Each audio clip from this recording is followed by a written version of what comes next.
Yo, what's good, YouTube? My name's Justin Torres. I'm here with, introduce yourselves. Mark Robertowski. AJ Paul. Alex DeRose. And we're all currently plebes here at West Point, and we know the admission cycle for the class of 27 is almost over. Most of those appointments are going out right now, and you're probably wondering, what's next? What to do to get ready for our day? It's coming up in June, much quicker than you think. And we just wanted to give our recent insight as class of 2026 cadets on what to know and expect for our day. So with that said, let's get right into it. So I wanted to mention that you probably want to bring a lot of Ziploc bags to put all your clothes in. So that means everything like your underwear, your socks, your shirt, literally everything that you bring. So that way when you get to our day and you're transferring your stuff over from your civilian bag to your flight bag, you're gonna have the time to do that and you can keep everything really nice and compact. I'd also recommend black socks and some 550 cord for when you get out to the field, and honestly, probably some cologne or good smelling stuff, because there's the new cadet stink. It gets nasty out there. It's terrible. Some cheek at It's nasty out there, It bro. gets bad. And it's terrible. you're not gonna get that many chances to go to the C-store while you are at Beast, so I'd recommend that you get it as soon as possible. Literally stop and make that purchase. The C-store is the cadet store. Yes. Right. Make sure you bring deodorant. Make sure you bring everything you need for hygiene. That's including soap. Get soap. Good soap. 100%. Shampoo. Even though you're gonna be bald, bring shampoo. Your hair gets nasty too. Okay, it's full of sweat and dirt. And as we were saying with the Ziploc bags, make sure they're compressed. So before you close the bags, make sure all the air is out, so that you have as much space in your bag as possible, and it's very easy to carry around in your flight bag. I remember there were the first time we went to the C-store was about a week in, I would say. Yeah. So definitely be sure to be proactive and bring these things before. About a week, I was washing myself with just hand soap from the dispenser. Really? And sometimes I'd run out, so I just didn't have soap, so get soap. No way. 100%. Yeah, you're gonna be in the field a lot during Beast, and you won't have those necessary remedies. But baby wipes. Baby wipes is a big thing. Oh yeah, facts. None of us really had it until we got to the C-store, and then we tried to stack up. But if you bring baby wipes, you're gonna thank yourself later, because you're gonna wash your body with them. You're gonna clean your rifle with them too, and you're probably gonna have to give them some of your battle buddies that need baby wipes. So that's one thing to keep in mind. And any other hygiene product that you can think of that you normally use, try to use, so that way you can just keep yourself feeling good and fresh as much as possible. For rifles, Q-tips are also pretty good. Q-tips. Yeah, they give you a rough clean kit, but Q-tips definitely help a lot. Right. Yeah, Right. it's alright.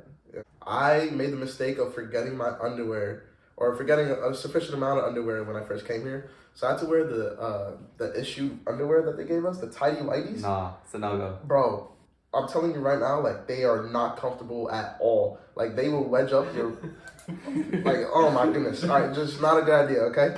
So make sure you bring a sufficient amount of underwear. Make sure you bring an abundance of black socks, so that you have your comfortability while you're going, because you run pretty much every day. Yeah. And you run through those things real quick, so. So, maybe having a pair or two of nice Fox Rivers, because socks really do make a difference. Right. Especially on rucks. If you know you're doing a long ruck, put on the nice thick Fox Rivers or some nice socks, because personally that's the make and break for rucks. So yeah, I know a kid that didn't bring enough socks with him, enough ACU boot socks, combat boot socks.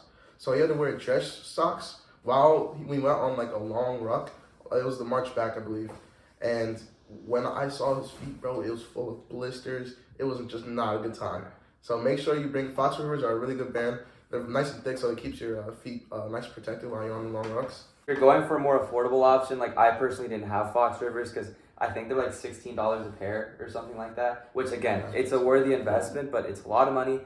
So I was kind of balling on a budget. I'll link it actually in this video on Amazon. There's some nice Dickies socks that were for a lot cheaper. I got them in Coyote Tan. I wish I would have gotten them in black, because again, you can use the black socks for everything, but I'll have a link to that in the description of this video. Make sure you check that for those socks. But yeah, definitely good tips there. And the dress socks, for those of you who don't know, are super, super thin.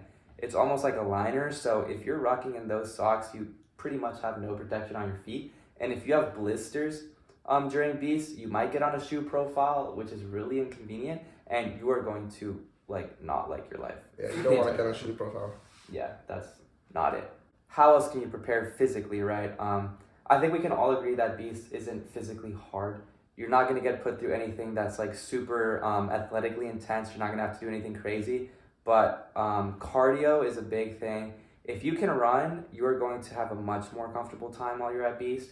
You're going to get put into run groups when you do PT. So if you're one of the faster people, you'll be in the green group, and that works the way all the way down to the slower running group. So they're going to find you based on your skill, but you're going to run and jog and do PT at random times when you're getting smoked. And you want to have that cardio endurance base to like just kind of push through it and not have to suck as much.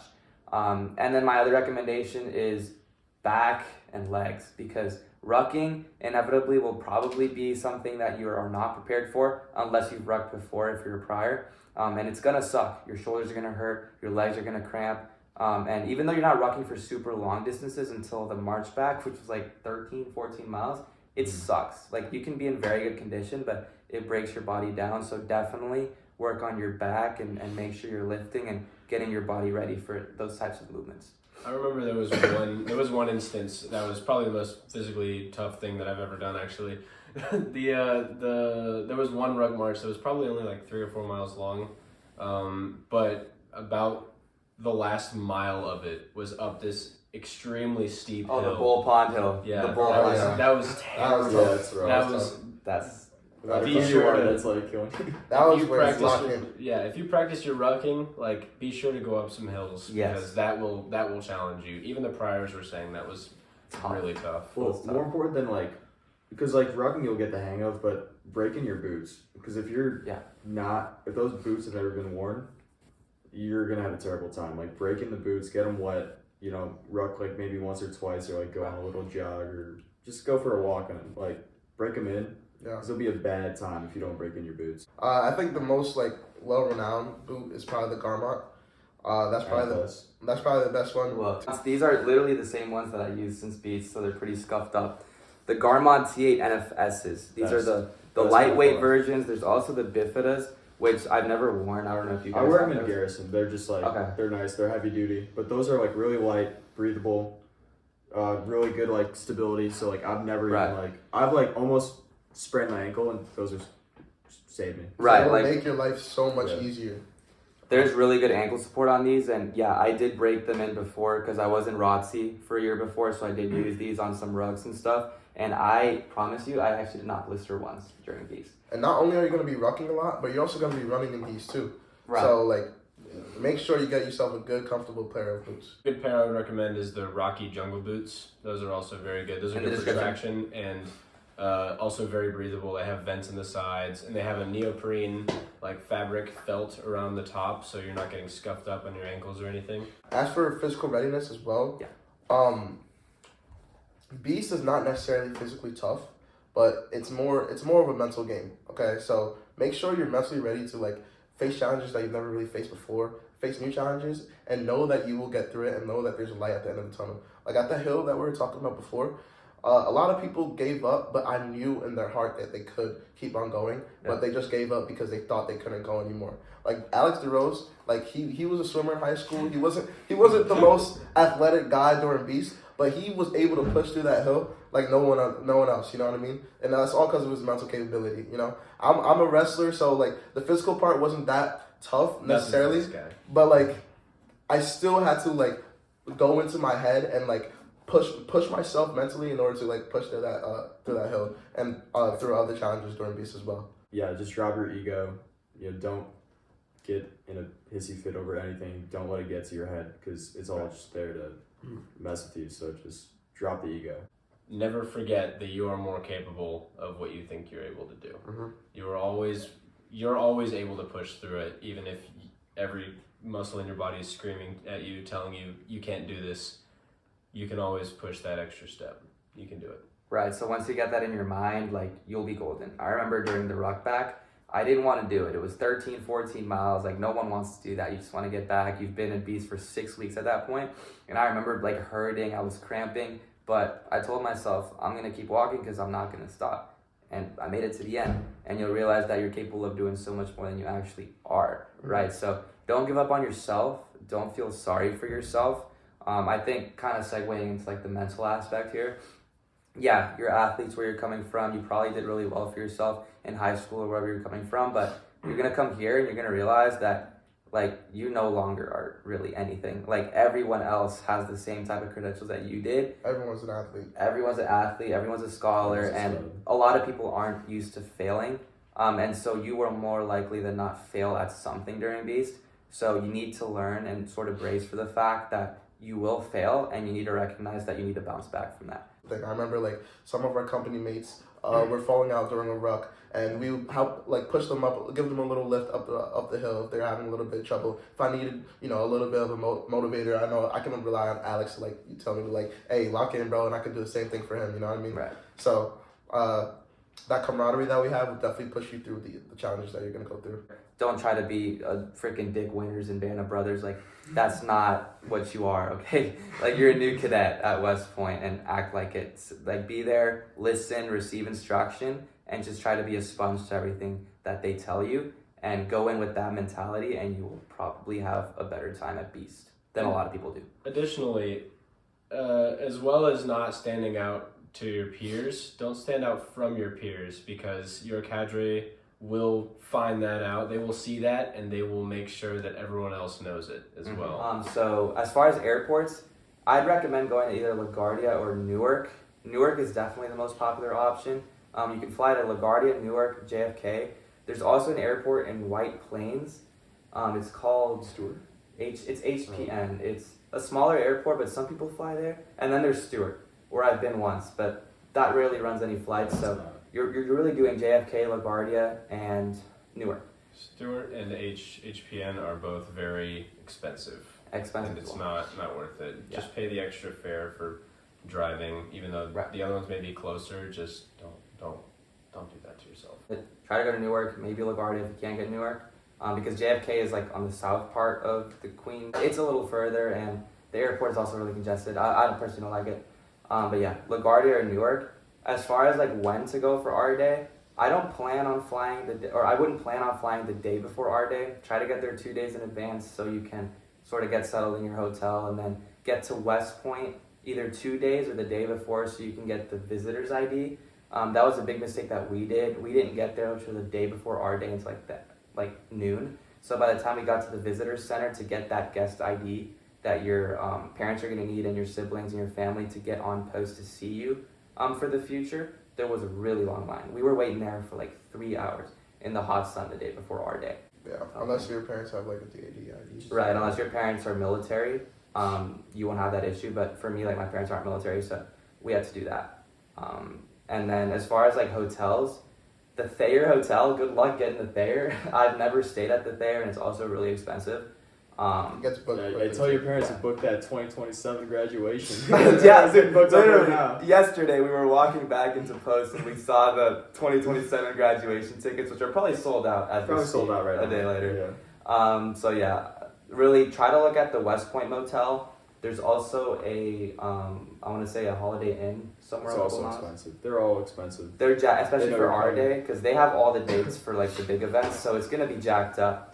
I personally stayed like half an hour south in Nanwick. We stayed at the same hotel. It was like somewhere. It was like a Holiday Inn type thing. It was a pretty good hotel, like 30 minutes from here. Not too bad. And then I don't know where you stayed. I stayed in the city. We had an Airbnb, so we just drove up early in the morning. Right. So as far as like lodging, that's probably what you now for our day.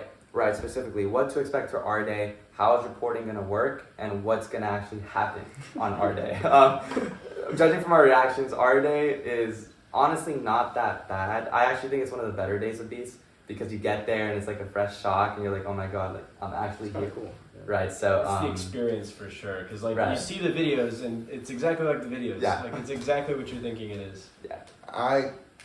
I can agree with that to a certain extent. Like I was definitely terrified. I had no idea like what to expect going into this. I know these two had experience with ROTC. Like I had no idea what I was walking into until I walked into it. Like at first they're all nice to us, you know, telling us to say goodbye to our parents. And as soon as we walked out that door to go into the bus, oh my goodness, the world just hits you like a brick. You know what I mean? Right. But you know, it is like they said before. It is an experience. It is a good experience at the end of the day. You're like wow, I'm doing this right now. So like, always look on the positive. I think that's the best possible thing you do during Beast. Like nothing nothing's ever that deep. No, nothing's gonna follow you into the school year unless you do something really bad.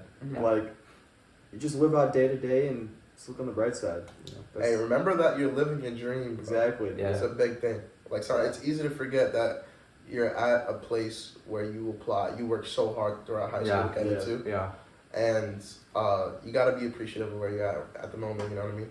Just remember that you're here, this is where you wanted to be, but also you still signed up to be at a military academy. Right. So it's like, obviously it's Right. going to be hard. You're gonna receive a reporting time. I don't think that comes out till like a month before you actually report. And it's done on alphabetical order. So me, I'm a T last name, so I was like the second to last reporting time. But you can get like I believe there's like a 6 a.m. reporting time I for had 7 That's a.m. for 7 a.m. prepsters. Prepsters and priors I think go before, and then they'll go from A to Z for everyone else. So if you're earlier in the alphabet, you'll actually get screwed because you got to be there early. You're gonna go through our day, and then you'll have hours, I believe, right? Once you actually go through in the everything, room, just staying there. Yeah. sitting in a room. I So sat in my room for about 6 hours. I'm not exaggerating. Like Right. I set up my room and I was ready to go, and my roommates showed up like 4 hours in. And I was one of those roommates that, I was in his roommate, I was in the room next to you, Yeah. but like I had the second last report time, which I think was 11 a.m. I went through all the R-Day shenanigans, and by the time I got to my room, half an hour later, we were already going to go out to the plane for the oath ceremony. So ideally that's what you want, but obviously you can't do anything about that. They line you up, you get shuttled with your family from a bus to Ike Hall, where you have that initial welcome brief, where you sit really tensely with all the parents and the cadet candidates. They'll tell you that you have 60 or 90 seconds to It's say 90 goodbye. seconds. It's not that though. It's literally like 15 seconds. It'll feel And- like 15 anyway. Right. Yeah. Moms start crying. Right. Moms and dads crying, siblings crying, and then some of us had different experiences about this. But for my talk, there weren't cadre out there, and then they bust through the black doors and said, "Let's go!" Oh, and they started screaming at us while our parents were still there to rush and get to the processing. So that's like really that initial shock that like, here we go. Like that's where your West Point career really starts. They'll have you put a name on your bag, and you'll get on the bus. You'll go to Thayer Hall, where you're gonna go through all your administrative stuff. So you're gonna get all your initial uniform. You're gonna get literally changed from civilian to a full PT uniform like we're wearing right now. They'll shave your head. You'll get your whole flight bag, and that's the worst part of our day, where you have to take your flight bag and your civilian bag still full, right, with all your initial issue, all the stuff you brought, a camel bag on the front filled with water, and you're running in the hot sun to wherever you got to go next. That's probably the hardest part of our day. But when you get through that, they'll teach you some drill and ceremony. You'll do the report to the cadet in red sash, which honestly isn't too bad. Just try not to freak out, and if you mess up several times, like, you'll be fine. They're gonna let you through at some point. Remember Um, to breathe and relax. Yeah. Like it can be a lot at the same time, pretty overwhelming.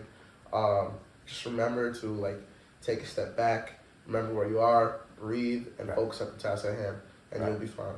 I know a lot of people that like had to do the red sash like 5 or 6 times, Right. but they were able to get through it because they were able to stay relaxed and do what they had to do. So You'll go through everything. You'll get escorted up to your room. You'll change into your white over gray, and you'll go out for the oath ceremony. When you're done with the oath ceremony, you'll go into the mess hall. You'll have your first dinner at West Point, which I don't remember what we had. that was pretty good though. It was It was good? good. Yeah. Yeah. They feed All you the well. food's good. They feed you well. Yeah, during During B's, B's, you just the eat food's well. During B's. Yeah. Even though you don't really have that much time to eat, it is pretty good food. It's definitely embellished because you're so hungry. You are Yeah. so hungry. That too. And Yeah. everything seems better. But also don't forget we had to report to our first sergeant as well. All right, so when you do make it, before the oath ceremony, you make it up to your barracks, you're supposed to do a first sergeant report, which I actually didn't do. Because since we got there so late, they didn't have time for us to do it. We had to go off for the oath ceremony. Oh man. So they just let us go to our room. But there's a whole other script that you need to memorize, like the red sash cadet thing, and you report to the first sergeant. A first sergeant, if you're not familiar, so I think now we'll transition into like beast, leadership, and cadre. So you got through our day, you're getting settled in, and now you're going to start beast. So who actually leads that? So your beast cadre are mostly cows or juniors here at West Point who are doing their summer leadership detail. And then there's also some firsties who serve as platoon leaders or company commanders in XO, so some are like higher up positions who are seniors at the academy who are also doing a leadership detail. And these people are all you're going to see every day, every second of the day for the entire time that they're there for their detail of beast. They're there to train you, to bring you through all your checkpoints, and to smoke you when you do something wrong or just don't do something wrong and you want to get smoked, and to sort of teach you everything that there is to know in that phase of Beast. So regarding Beast 1, you're going to have cadre who are going to take you through all that, teach you the land nav, teach you the shooting, teach you all the basic Army customs and courtesies. And then your second detail cadre is going to teach you more of the field stuff. So you're going to go through battle drills, and you're going to sort of do more soldier stuff in the field. For the vast majority of them, this is their first time doing something in leadership. Yeah. Like, this is their first leadership detail. This is their first time doing this. They've had 2 to 3 weeks of back briefing on how this detail should go. Right. So just keep that in mind, because just as much as you're learning, they are figuring out how to lead you all. Right. You know, they're not your friend, but Mm-hmm. they could be a great mentor. So just, Yeah. I'd say get on their good side. You know, like don't kiss up to them, but just show that you're a good team player. You know, Have that respect for Don't them. assess, yeah. Yeah, have that respect for them, and don't be afraid to ask for help as well Mm. when you need it, because they are there for you at the end of the day. They're there to make you into soldiers. So They were in your shoes not 2 years ago at that Right. point. Right. What does a Beast day look like? So we're going to talk about a garrison day versus a field day, because those are really the only way we can generalize this. We're not going to describe every single day in detail because it's going to be a little bit different, but for the most part, what do we think of garrison days? How do those usually go? Well, for clarification, garrison means like in the barracks, like you're Right. in the halls of West Point. Right. Like you're not out somewhere doing some field exercise. This Right. is where you're here. also, first of all, regardless of what day it is, you're gonna be waking up at the same time every day. So keep in mind you're gonna have someone knocking on your door, blasting music or something right outside. Yeah.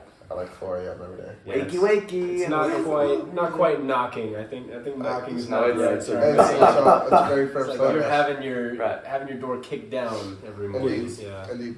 But it's like at the same time where you could either set an alarm or like you get in that rhythm where you just wake up like 5 minutes before. It's like it's coming. Yeah. You start waking up naturally. Yeah. Yeah, you wake up and you go to the bathroom and you see them pacing the halls, like just waiting for 5:30 to hit just so they can bang your door down. Right. Or not at 5:30. They wake up at 5 usually. Yeah. 5? 5. Yeah. It was 5 a.m. So what we did in my room is that we would set our alarms to like 4:45, 4:50. We'd get up, brush our teeth. We'd literally get dressed, and by the time they were banging on our doors, we were already there opening the door, ready to go. We'd fill up our water, and we'd be ready to go to PT, which PT you'll do every single day, even on Sundays. We get no days off here. That will consist of PRTs, which is really just Army stretching, which sucks. That is literally the worst thing you'll do.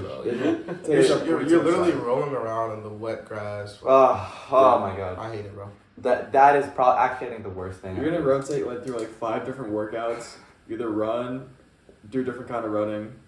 Right. The sprints or like group runs like for like some 2 or other 3 running. miles. Formation runs are terrible. Formation runs are awful. It's where like everybody runs together. But it's easy. It's like super easy. It's Yeah, it's easy. slow It's, pace. it's very Depends on your intense. run. annoying. But definitely push yourself and try to run in a good running group and try to do all these things so you can get the most out of Beast. But you'll go through PT. You'll usually end PT at like 6:40, 6:50, and then you'll run up to the barracks, take a shower in like 30 seconds, and get dressed in either white over gray, which is the white polo, or like the combat soldier uniform, and then you'll go to breakfast. Same thing every morning. Same thing. It's But, like- I mean, you live for each meal, really. Yeah. It's like kind of a little Yeah. treat. And then, Right. but it's like, that is 10 true. minutes of just like eating quickly, looking down, and then. Right. Oh, Excellent. another thing. Eating etiquette. You're not allowed to talk. You're not allowed to look anywhere but your plate. So you'll sit down. You'll literally eat like this. You're not allowed to talk. If you need condiments, you need to get the attention of the cadre. You stick your paw out because you're not allowed to have fingers as a new cadet for whatever reason because you're like an animal. You gotta earn your fingers. You got to earn your fingers. So you got to do that. And that you'll do for 6 weeks. Like the best part of my day was eating, so I didn't Yeah. care about not talking or anything like that. You take each day a meal at a time. Like in the morning, PT sucks, but you know that breakfast is coming at 7. Right. And then you got like, I don't know, a hard work during the afternoon or something, or like your cadre screaming at you for whatever reason. They Right. still got to bring you to the mess hall at 12 to eat lunch. Right. And then, you have like qualling in the middle of the day or something like that. It might be tough, but you know you're gonna have to eat dinner soon. Right. And that's the best part of the day because you're not doing anything. You're just refueling your body. Right. So You're allowed to talk if you ask questions. So yeah, like, exactly. ask Right, random questions. It's like, what's up, like, how you doing? Like, anything, like, ask any random question and they'll, like, start talking to you, and then you can look at them and you can talk, like. The only way you can talk a lot as a new cadet is to interact with your cadre. So you'll see new cadets that will talk incessantly to all of the cadre. And that's a good thing, because you're learning, you know, learn more about active things about West Point. Like, in the Army or the school year, things like that. So yeah, that's definitely one thing at the table. But moving on, breakfast, what will you eat? We had like omelets, like little omelet cheese things, bacon sausage, hard pancakes or hard waffles. And then if you're stale, bro. They were stale. By hard, you mean you put it on a fork and you slam it as hard as you can onto the table, and it does not change shape. It's like sometimes cracks. Yeah. Sometimes it cracks. Right. Yeah. it's just like powdered eggs, like powdered eggs, like. The trick is to take the Texas Pete red hot sauce. Make sure you ask your table comp for that, or siracha sauce. Throw that on your food, and you'll have a better Sriracha guy time. over here. You'll get out of breakfast. You'll go to then some sort of briefing, issue point, Stay awake training. during those Staying briefings. awake during briefs is That was probably the hardest thing for me. That was the personally. hardest part of Beast by far. Yeah. Because Yeah. you're coming inside from a hot day, and you're going to this air conditioned room on these pretty comfortable seats. You know, you've been walking around all day, right. and this guy is telling you how important your nutrition is, and you just got to keep your all focus onto him while you're sleep deprived. Right. You're hungry. You're bored. It's hard. The cadre will be standing and walking around the aisles, making sure that people aren't sleeping. If you get caught nodding away, they'll make you stand up, and you might get smoked or you might get lines for it. Yeah, so try your best to stay awake. One trick I did was like, so you have to keep a camelback, which is just like a backpack with water throughout the entire time you're at Beast. So one trick I did was putting the hose into my mouth, keeping it in my mouth the entire time, and when I felt myself dozing off, take a little sip and it'll just wake me right up. I mean, sometimes I just like, if I notice myself dozing off, I just like either breathe really hard, could it kind of like disrupt the cycle of getting into that, you know, calming state of mind, or I'd flick my nose every now and then or something. Yeah, The nose flicking thing, it sounds weird, but it works. It works. It like centers your mind on like, whoa, okay, I'm up. Right. Yeah. I was a hardcore like dozer, so like my 3 things were like, start pinching yourself really hard, put water in your mouth, and then like keep it there. And if you doze off, like it'll start like dripping out, so like you'll wake up. And then if it gets really, really bad, start pouring the water in your eyes and just like start rubbing your eyes. Yeah. Some people, I don't recommend this, but some people will put like hand sanitizer. Okay, they would under sniff the hand eyes. sanitizer. Don't do that. No, don't do that. If you can't and you're falling asleep and you can't control it, stand up. They'll give you the option to do that, and you'll stand on the wall and then sit down when you feel like you're good to go again, because you don't want to be picked out by the cadre. When we were learning the combat life shit, combat That was stuff, the worst brief. there was a nearly 12-hour long brief. The entire day. The whole day was a brief, and you were not allowed to fall asleep. And that was the worst. That was the worst one. That'll be like halfway through Beast. So it'll suck. You'll be there for a while. Back on like typical days, so you'll go to like one of those briefs. You'll go through an issue point, usually the first week or two, to get like the gear, the stuff that you're gonna need for Beast and when you're a cadet here. And then you'll go to lunch. And also, if you have any like religious circumstances, they do have kosher food and things like that. So MREs too. So when you're in the field and you're eating the like meal ready to eats, they do have kosher MREs as well. So vegan options as well, if that's something for you. That's all covered and respected here. For lunch, you'll go to another training, brief, whatever it is that you're learning about that week or that day. And then you go to dinner. You'll do either squad 60, which is like where you talk in a little circle with your B squad, pretty much about your feelings or like what you're going through. That's sort of like a contested thing here. If not, you'll do a little training or something else, some downtime maybe. And then you'll read knowledge, maybe at night have knowledge parties. That's one thing. Knowledge parties. If you're like me and you wouldn't memorize your knowledge, you're gonna be on the wall every night reading knowledge. And every week there's a certain amount of knowledge that you have to know. Right. And you have to like memorize a specific line or know like how many, I don't know, like how far an F4 can shoot, things of that nature. Right. And you either bring it to like one of the cadre to pass you off for the week. So. Right, you stick your paw out while you're in formation, they'll call on you, and then you have to recite it perfectly. If you don't recite it perfectly, you'll have to do it again until you get it, and they can check your little book off. And when you're in the field, you still wake up early, 5:30. Field is the best part. It's better. Field is a lot better than garrison because you'll be out. You'll be actually doing soldier like That's the warriors military drills. stuff right there. Yeah, so if you're really into the infantry, the army as it is, like you're gonna have a good time in the field. You're gonna learn everything. They'll teach you everything, and you'll also have more downtime in the field as well. So I think we got to know each other a lot better. I mean, you were in DCO, but we're all in the same company. That's when we actually started to socialize and talk a lot more. Was in that second half of Beast. At the in Beast 1 for the field details, or for the field time we were in the field, we were not able to talk, unfortunately, even while we were sitting. But as Beast progressed, especially in the second detail, we were allowed to talk if we were like sitting down or we were on a knee. Yeah, or we were we would be in line and we just pull a quick knee and just talk right, while we're waiting for our food. And so things definitely relaxed a little bit in the field as time went on. Yeah. You'll hear him talking about first and second detail. So the way Beast is structured, there's 2 details, right? So the first 3 weeks, he explained it. It's about standards discipline, and the second 3 weeks is when you're actually in the field doing military stuff. Just to clarify. For detail though, you will go out to the field for a couple of days at a time to do your land nav test, and you will qual on your M4. And for us, we did do our C burn at the very end of first detail, which is where you go in the gas chamber. But I think you guys did it second detail. Everything is like relative to like when your company does it, right? Because it's all just a block schedule, and someone else is doing something this day, and someone else is doing it. Right. So it's like there's no real schedule. You won't ever know. Right. Well, you don't know what you're doing. Like you might get a hint of what you're doing, but like each day. A through ICO, you're gonna get a random company. It always gets leaked every year. For us, it got leaked a few weeks in advance, so we knew where we were going and who we were gonna be with. We're ACO and we were first platoon. So your company and platoon corresponds with the company that you're going to be in during the academic year when you leave Beast. So for us, we were A1, so like Alpha Company first platoon. So we're now in A1 company for West Point. He was in Delta Company 4th platoon, so he's now in D4. So that's kind of how you know where you're going to go. So that's pretty much all we're going to talk about in this video. I'm going to make more videos on getting ready for West Point. If you have questions or anything, comment down below. But before we sort of finish this out, we're also going to give one little tidbit of advice that you should know before you come to West Point. Just don't quit during Beast. I mean, there will be times where it's going to suck and you're going to question why you're there. But again, like we all talked about, remember how hard you worked to be there, the applications and the whole process that you went through. It's really easy to forget it, but remind yourself of how hard you worked for it and that your dream and West Point hasn't actually started.